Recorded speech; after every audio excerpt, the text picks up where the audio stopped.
In this video we're going to learn how to summarize data with PROC means.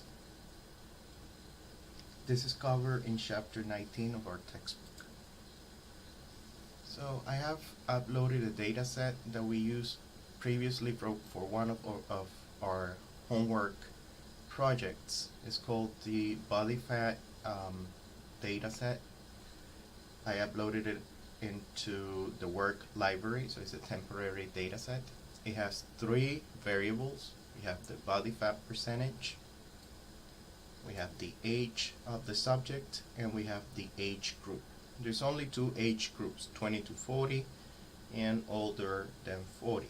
We have in total 100, well no, actually we have 252 subjects, 252 observations, okay? So we have two numeric variables, the body fat and the age of the person, and one character variable, which is the age group. So PROC means allows you to summarize numeric variables in your data set. This is usually done with for statistical purposes, to have a summary of the data and also to do some extra inferential analysis. So a very simple way of summarizing the data is through PROC means. So the code is like this: PROC means and then data. In this case our data set is in the work library. It's called body fat, so work.bodyfat, and we just run that and let's see what we get. Well, it summarizes the numeric variables. Okay, so we have the body fat and the age. These are the labels for the variables. Tells you how many observations you have on each. 252. Obviously, we don't have any missing observations in this particular data set. It gives you the mean, which is the average for the body fat percentage. It also gives you the average age for this 252 people, or males. It's actually a data set of only males. We have the standard deviation for the body fat, we have the standard deviation for the age, minimum value and maximum value for the body fat percentage, minimum value and maximum value for the ages. These are the default options for the PROC means. Now you may want to get some other statistics. For example, you may want to get the number of missing observations, the coefficient of variation, the standard error of the mean, confidence interval for a 95% confidence interval for the mean of those two, of whatever variable you're interested.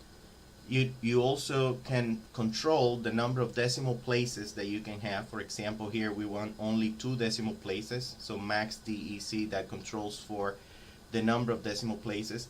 You may also want to analyze only 2 or 3 variables, or only one. So in this case we had 2 numeric variables, the age and the body fat percentage. Let's say that I'm only interested in looking at the body fat percentage, so I use this bar statement inside the PROC means to give me just the summary statistics for body fat. So body fat percentage. So let's run that and see what we get.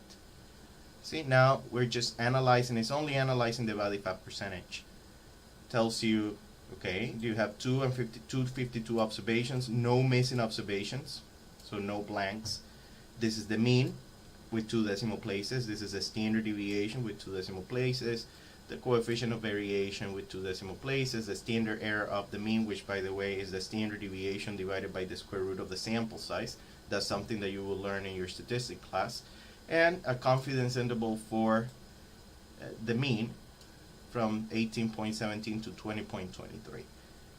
In your statistics class you will learn about this. Basically this is indicating that the population mean body fat percentage for males is somewhere between this value and this value, and you're 95% confident about that result. But don't worry about it. This is pretty useful for statistical purposes, and since SAS actually stands for statistical analysis software, or a statistical analysis system, you can imagine that it's mostly used, besides doing data manipulations, which is what we have been doing here so far, after you have done the data manipulations, you want to analyze the data statistically with statistical methods. Okay, so now also you can break down your analysis by a certain variable. For example, let's say you want to look at the body fat percentage and the age for, or you want to get summary statistics on the body fat percentage and the age divided by or broken down by age group, okay, to compare, the up to 40 and more than 40, between 20 and 40 and more than 40 years old people. Okay, so again, PROC means that data equals the data set that you have or that you're working with. I'm asking for n. Well, I know that we don't have any missing observations, so I may just erase that. The mean, which is the average, the standard deviation for each of these groups. I mean, for each of these variables for the two groups that we have, right? And then maximum number of decimal places too. So let's run this and see what we get. Now, we have the mean, standard deviation, and number of observations for body fat percentage and age for the two groups. So for the 20 to 40-year-old people, the average body fat percentage was 16.19 with a standard deviation of 7.38. The age for the people in that group was on average 32.20 with a standard deviation of 5.86. Now for the group which is older than 40, we had 160 people in that group. We had 92 in the 20 to 40. The body fat percentage, basically the mean body fat percentage was 20.93. Obviously, the older you get on average, your body fat percentage increases. With a standard deviation of 8.31, you can compare here, right? 20.93 versus 16.19.